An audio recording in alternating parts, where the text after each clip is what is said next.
Ok.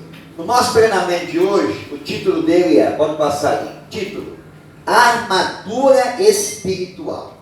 Nós vamos falar da importância e o que significa a armadura espiritual na vida de um cristão.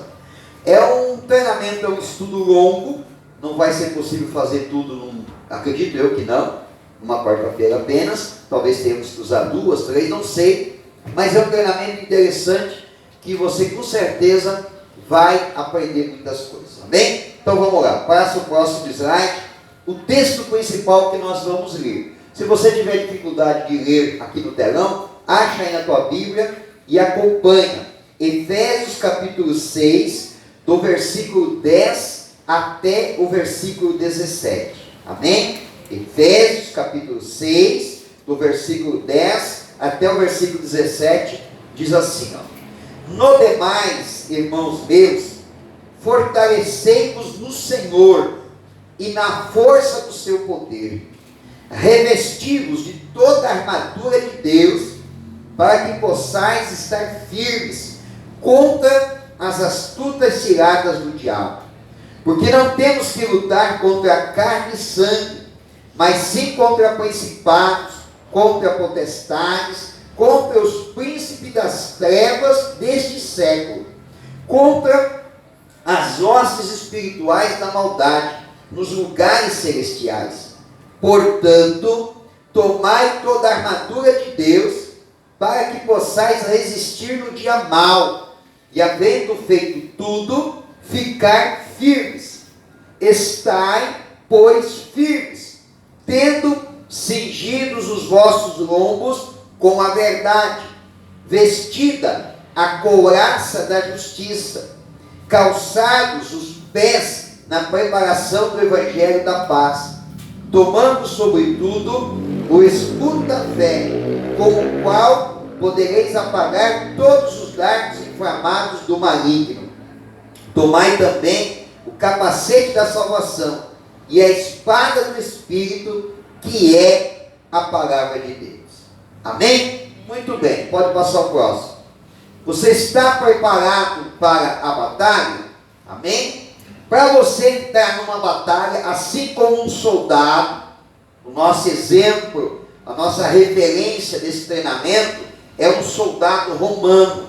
Amém? É um soldado romano. É a armadura, é a indumentária de guerra que o soldado romano usava.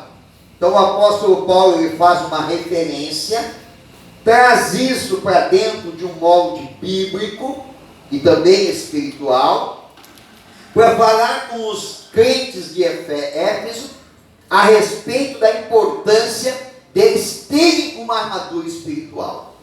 E isso se estende no cristianismo e até o dia de hoje se entende que é importante um cristão ter essa armadura espiritual, porque o campo de batalha é um campo de batalha ferrenho, é um campo de batalha difícil, né? Ser cristão não é embarcar num navio, num cruzeiro, não é um barco de passeio, é um barco de guerra.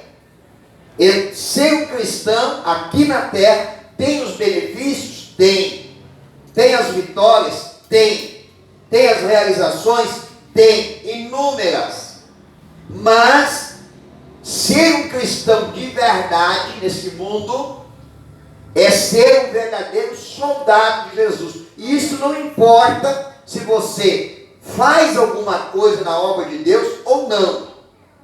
Existe um conceito errado sobre isso. Tem gente que não quer nenhuma função na igreja porque ela foi ensinada ou ouviu de algum desinformado, ouviu de alguém desinformado, que se ele assumir um compromisso na obra de Deus, ele vai atrair para ele uma perseguição maior. É uma mentira.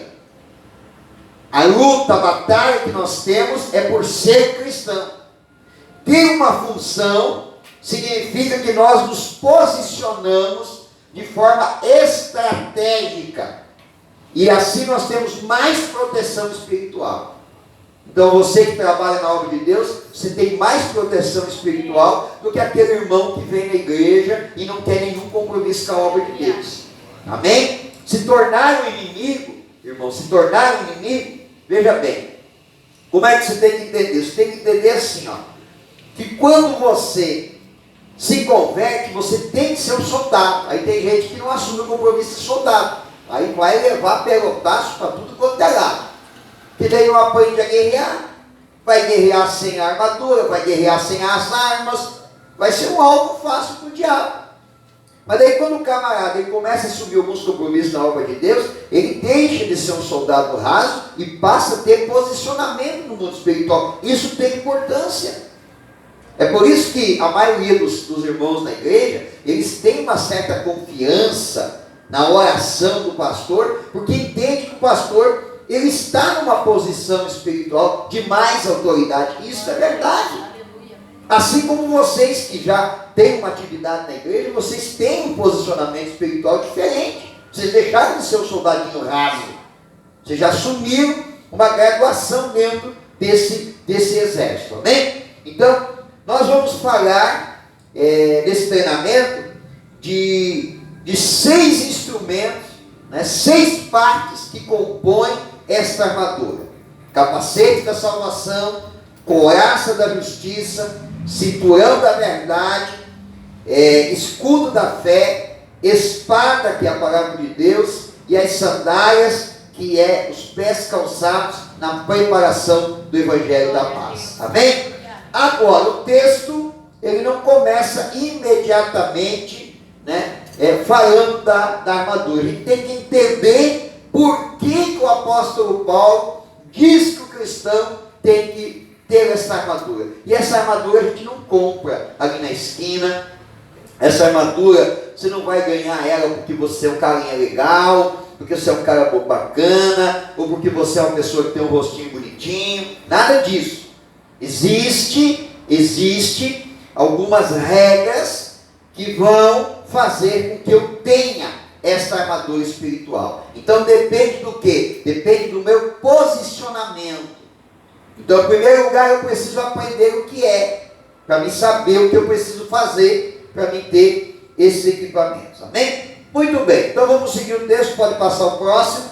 Nós vamos falar então, parte por parte do texto para a gente poder entender. Então no slide seguinte diz assim, ó, nos versículos 10 e 11: No demais, irmãos meus, fortalecei-vos no Senhor e na força do seu poder, revesti-vos de toda a armadura de Deus, para que possais estar firmes contra as astutas ciladas do diabo. Em primeiro lugar, a orientação que o apóstolo Paulo dá qual é? Fortalecer no Senhor. Amém? É a primeira coisa que ele diz, que nós precisamos nos fortalecer no Senhor. Amém? Agora vamos lá. Quando você, provavelmente muitos dos irmãos aí estão jejuando, né? Estão na consagração, jejuando, e cada um dentro da sua possibilidade. Quando você vai entregar o teu jejum, aquele período que você jejuou, você fica fraco, não fica? Não dá uma certa fraqueza, depende do jejum, né? Tem uns que fazem aquele jejum meia boquinha, aquele fraquinho, que não mexe na estrutura do organismo da pessoa. Mas se o jejum é um pouquinho mais forçado, você vai sentir. Chega na hora da alimentação, você está fraco. Eu nesse jejum, porque irmãos, eu não sou mais uma criança, né? Eu comecei lá atrás, com 20 e poucos anos de idade, jejuando, aumentando o jejum, e jejuando. A minha vida toda de crente foi assim, oração e jejum. Então, eu tenho uma prática do jejum um pouco mais forçado, só que eu já não sou mais uma criança, vou fazer 52 anos de idade, então é lógico que o organismo ele sente um pouco mais. Eu já não faço mais aquele jejum forte que eu fazia, mas fiz agora 21 dias, jejum de 24 horas. Então, é lógico que eu fico um pouco mais fraco. E quando chega a hora da alimentação, ele vai se alimentar, depois que você come, você se sente fisicamente fortalecido. Não é assim? A fraqueza vai embora. Você se alimentou, a fraqueza vai embora. Agora, olha só. A alimentação física para nós é importante. É importante a gente se alimentar. Porque se você não comer, você enfraquece. Né? Aquelas pessoas que têm problema lá, agora não foge o nome, as pessoas que não comem porque acham que estão gordas. Anorexia. Hã? Anorexia. Anorexia. Né? Pessoas ficam fracas, vão emagrecendo, ficam fracas. Se não comer, fica fraco. Né? Então, a alimentação é importante para fortalecer o nosso físico. Amém? É importante. Mas é importante o quê? É importante fazer uma alimentação saudável. Né? Tem gente que gosta, por exemplo, de pizza, gosta de salgadinho, gosta de bolo, de doce.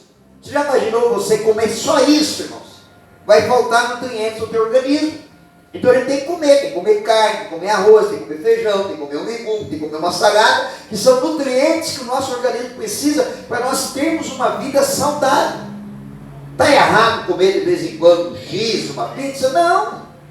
Não vai matar ninguém para chorar de vez em quando comer um fast food, comer algo diferente. Não vai matar. Se comer um doce, não vai. A não ser que a pessoa tenha um problema de saúde que não possa. Mas caso contrário, não vai matar. Mas a alimentação saudável é importante. Então, olha só, eu estou falando isso para você entender o que o apóstolo Paulo está dizendo. Porque ele não está falando de fortalecimento físico, ele está falando de fortalecimento espiritual. Então ele diz assim, ó, fortalecei-vos no Senhor. Aí o Senhor Jesus, lá em Mateus capítulo 4, versículo 4, ele diz assim, ó, respondendo ele disse, está escrito, nem só de pão viverá o homem, mas de toda palavra que sai da boca de Deus. O que Jesus está dizendo? Ele está dizendo que pão não é importante para o ser humano? Não, ele não disse isso. Ele está confirmando que pão é importante para o ser humano. Mas ele diz assim, ó, não é só de pão. Não é só alimento físico que o ser humano precisa.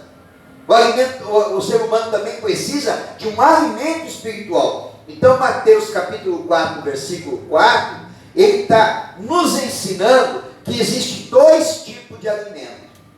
O alimento físico, que você já sabe que é importante ter uma alimentação saudável, para você ter um corpo saudável. E o texto fala do alimento espiritual, para que você se fortaleça e tenha também uma vida espiritual saudável, que não seja uma furada para você. Assim como fisicamente eu não posso comer só X e só pizza, espiritualmente também. Eu não posso ficar comendo só um sanduíche espiritual. Tem que comer um alimento consistente. Então, a cada etapa da nossa vida, irmãos, a gente tem que crescer espiritualmente.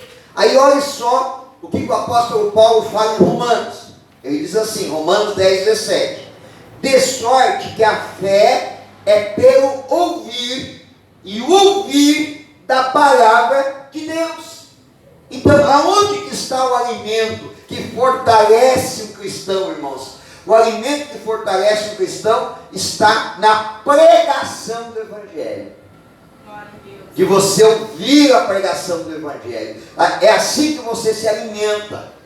Amém? Então assim, ó, quando você estiver, se você porventura um dia viver uma situação dessa, queira Deus que nunca, ou se porventura alguém lá da tua série estiver vivendo um momento como esse, de a pessoa se sentir fraca espiritualmente, qual é o conselho que eu te dou e que você tem que dar para essa outra pessoa? Quer se fortalecer espiritualmente? Vai para a casa de Deus, ouvir a palavra ser pregada. Vai para a igreja na quarta, vai na sexta, vai na série na quinta, vem no domingo, vai fortalecer a fé. Amém? Vai fortalecer a fé. É isso que o apóstolo Paulo está dizendo. Então ele diz assim, ó, no primeiro momento, ele está falando para o cristão, para o crente soldado. Ele diz assim, no primeiro momento, se fortaleça. Se fortaleça. Você tem que se sentir forte espiritualmente. Você tem que vir para a igreja e se fortalecer. Ok? Aí depois ele diz assim, ó, revestir-vos da armadura de Deus. Depois que você estiver fortalecido, você vai vestir a armadura de Deus. Agora, por que eu tenho que vestir a armadura de Deus?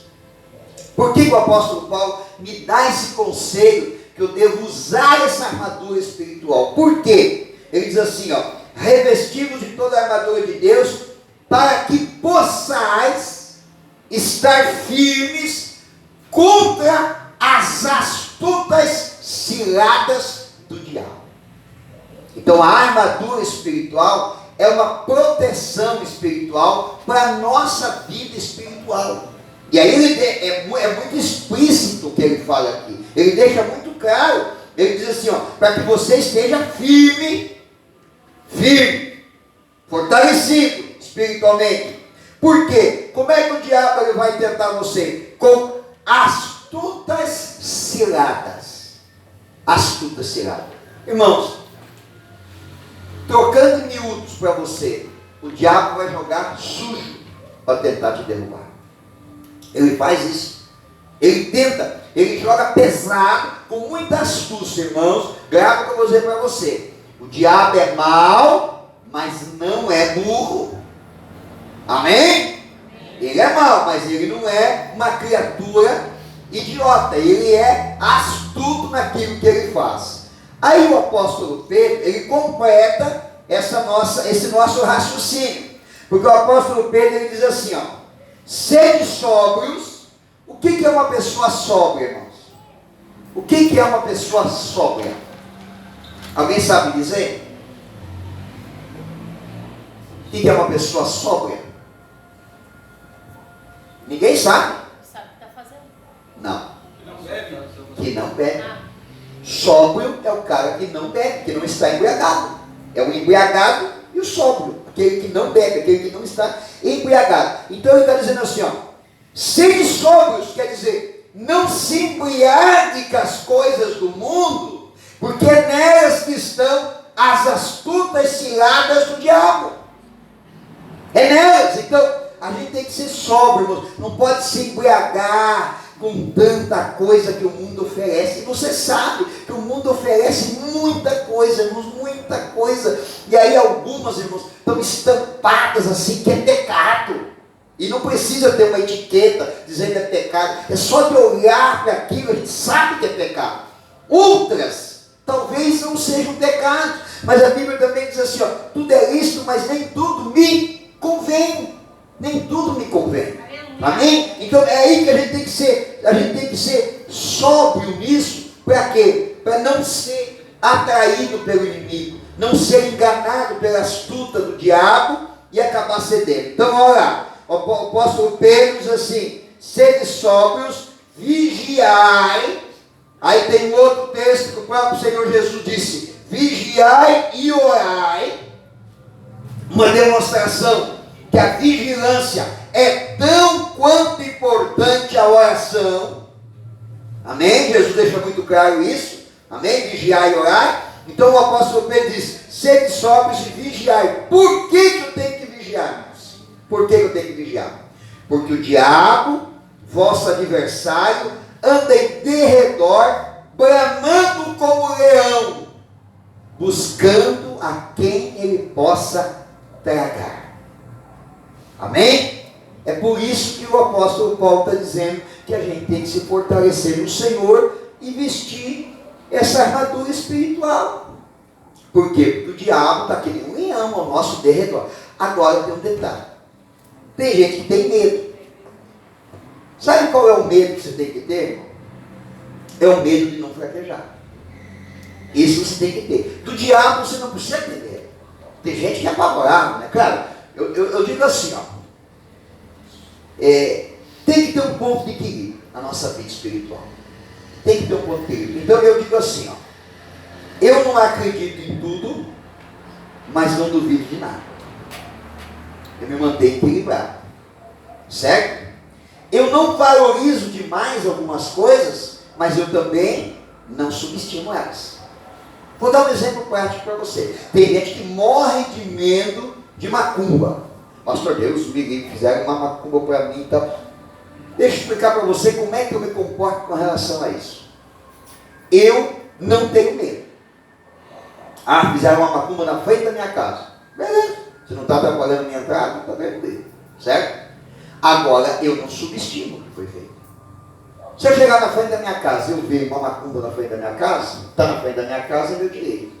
Eu vou jogar óleo no jipe, vou jogar álcool, vou meter fogo. Vou queimar. Vou repreender e vou queimar. Eu não vou bancar o incrédulo e dizer assim, isso aí, eu não acredito nessas coisas, vou pegar com a mão e vou jogar fora e tal. Eu não vou fazer isso. Então, eu não dou valor demais de ficar encucado com aquilo, meu Deus do céu. Agora fizeram a macumba, foi isso que queimou aquela lâmpada, faz 5 anos que eu tenho a lâmpada. Aí a lâmpada queimou, agora o culpado é a macumba. Chuveirinho elétrico, está lá 3, 4 anos, forçadinho, saindo faísquinha, fizeram a macumba, queimou o chuveiro. Meu Deus, foi a macumba que fizeram. Outras às vezes, briga, o casal briga, foi a macumba que fizeram. Não, para aí, é o casal que não está se entendendo. Nem tudo pode jogar nas costas da macumba, certo? Então, eu não valorizo demais, porque assim, irmãos, tudo que você valoriza, cresce. Você já ouviu aquele dizer, que Davi, quando foi para lutar com Golias, o rei Saul disse assim, é muito grande esse guerreiro, não dá para lutar. E Davi disse, é muito grande, não dá para errar. Você viu a diferença de ótica que Davi e o rei Saul tinha? O rei Saul enxergou um gigante que não tinha como lutar contra ele. E Davi enxergou um gigante que não tinha como errar. Era só dar uma pedrada e derrubar. E foi o que ele fez. Amém? Então, tudo que você valoriza demais, cresce demais contra você. Então, não tenha medo. Não tenha medo. Aí vem o detalhe. O que o apóstolo Pedro diz? O diabo, vosso adversário, ele anda ao derredor. Enquanto você está se fortalecendo no Senhor, você está vindo na igreja, você está trabalhando para Jesus, você está convidando pessoas para ir para a tua série. Enquanto você está trabalhando para Jesus, você está se fortalecendo, o diabo ele vai andar sempre ao derredor. Ele vai tentar achar uma brecha para poder te alcançar. Caso contrário, ele não pode tocar na tua vida. Amém? Então é por isso que o apóstolo Pedro diz assim, seja sóbrio, vigie, porque tem realmente um adversário que vai tentar buscar uma oportunidade para te derrubar. Quem está entendendo, diga amém. Amém. Vamos continuar com o texto, pode passar o próximo. Olha só o que diz. Diz assim, vamos ler o texto agora, versículo 12. Porque não temos que lutar contra a carne e o sangue, mas sim contra principados, contra potestades, contra os príncipes das trevas desse século, contra as hostes espirituais da maldade nos lugares celestiais. Amém? Em primeiro lugar, irmãos, a luta, ela não é contra a carne e o sangue. A luta não é contra a carne e o sangue. Irmãos, se converteu, acabou o teu tempo de luta contra as pessoas. Acabou. Agora, olha só, escuta o que eu vou dizer para você. Também o apóstolo Paulo falando, Romanos capítulo 12, versículo 18, o apóstolo Paulo diz assim, se for possível, quanto estiver em vós, tende paz com todos os homens. Amém? É assim que um crente tem que ser. O crente que depender, resumindo aqui o que o apóstolo Paulo disse, ele diz assim, tudo que depender de você, quando for possível, enquanto for possível, tenha paz. Tenha paz com as pessoas. Sempre tenha paz. Não se exalte, não brigue, não tente bater em ninguém, não seja vingativo, não seja rancoroso. Procura ter paz com tudo o que depender de você. Agora, ele é bem claro. Ele diz assim, sempre que for possível, tenha paz. Porque não é porque a gente é crente, nós temos essa concepção que ele tem que ter paz com todo mundo, que a gente tem que ser babaca. É ou não é? Não, a Bíblia diz que a gente tem que ter paz com todo mundo. Aí vem um cidadão exaltado, fora de controle, pega e mete a mão nas tuas costas. Como é que vai reagir? Não, eu sou crente. Não, você vai procurar ter paz. Tudo que você puder fazer para evitar essa situação, você vai fazer. Agora, se fugir do possível teu, você tem direito de reagir. Você tem direito de reagir. Pode descer o sarrafo. Pode descer o sarrafo. É, né? Não tem que ser um cordeirinho apanhar, levar na cara de boa. Não. Deixa eu contar uma experiência que eu tive. Eu tinha ainda a saber. Eu não gosto desses negócios vendendo na rua, não gosto. Não sei se tem alguém que vende alguma coisa na rua aí. Se tiver, desculpe, me perdoa, mas eu não gosto. Eu não gosto desse negócio de bater na porta de casa, eu não compro nada que bate na porta de casa. Não compro. Eu não gosto. É assim, ó, extremo para comprar. Não compro nada, não compro rico, não compro nada. Eu tenho birra dessas coisas. Aí eu tô com o meu carro ali na rua da BB, na época tinha Saveiro. E aí daqui a pouco aparece um camarada, aqueles que vende aquele negocinho limpador do para-brisa. Ô meu amigo, faz tempo que eu não te vejo, não sei o que. Ele já começou mal por aí. Porque não é meu amigo. Eu não gosto de me chamar de meu amigo, se eu não sou amigo do cara, eu nem conheço o cara. Pô, fazia tempo que eu não te via por aí. Cara, ó, seguinte, só vou trocar o pininho aqui que eu vi que tá quebrado, vou trocar e não vou te cobrar nada. Falei, cara, eu não. Já abri o vídeo e falei, cara, eu não quero aparelho. Eu não quero. Não, é só o pininho que tá quebrado. Já abriu, já puxou e já tirou as duas paredes e já botou duas novas. Falei, cara, eu não quero. Não, liga aí pra você ver. Falei, cara, eu não quero, eu não tenho dinheiro comigo aqui, e eu não quero comprar aparelho não. Não, mas liga, só pra você experimentar pra você ver, vai ficar bom. Não, nem se preocupe, depois você me paga. Falei, não é assim que funciona. Eu não quero. Mas daí, aquela insistência, eu vou ligar só pra ver e vou devolver. Liguei e tal. Falei, cara, pode tirar porque eu não quero. Não, mas depois tu me paga, nem esquenta a cabeça, já foi fechando a mochila. Falei, não, cara, eu não quero. Tá, mas tu não tem cartão? Falei, não tenho cartão comigo. E não tem dinheiro. Aí ele assim, não, mas eu falei, tá, quanto que é isso aí? Não me lembro quanto que era, sabe, 68, alguma coisa assim. Já é um absurdo, né? Tá. Eu falei pra ele, não, eu não quero. Pode tirar, bota as minhas de volta aí, porque eu não quero. Não, mas não sei o quê, bebê. Aí eu falei, não, cara, eu não quero. Aí eu já comecei a ficar nervoso. Aí, diz o pastor, quando eu olhei aqui rocha, eu acho que estava roxa, já estava lá. Aí ele pegou e falou assim, não, mas tu não tem cartão mesmo? Eu falei, não tem cartão. Daí, ele assim, mas depois tu me paga, eu vejo você sempre na cidade. Eu falei, não, cara, eu estou dizendo que eu não quero. Não, então faz o seguinte, em vez de 68, eu faço 30 e pouco. Eu falei, estou dizendo que eu não quero. Aí ele olhou, o console do carro tinha dinheiro. Tá, mas ele tu tem dinheiro ali. Aí eu já estava pegando o cortiço. Aí eu estava baixando a mão do lado do banco, carregava o facão ali do lado. Eu já estava puxando o facão ali. Falei, cara, eu não quero. Aí ele vai engrossar, aí engrossei de verdade. Cara, eu não quero essa parede. Você faz favor de tirar essa parede do carro? E já estava, eu ia descer e nós puxamos para fora. Estava bravo.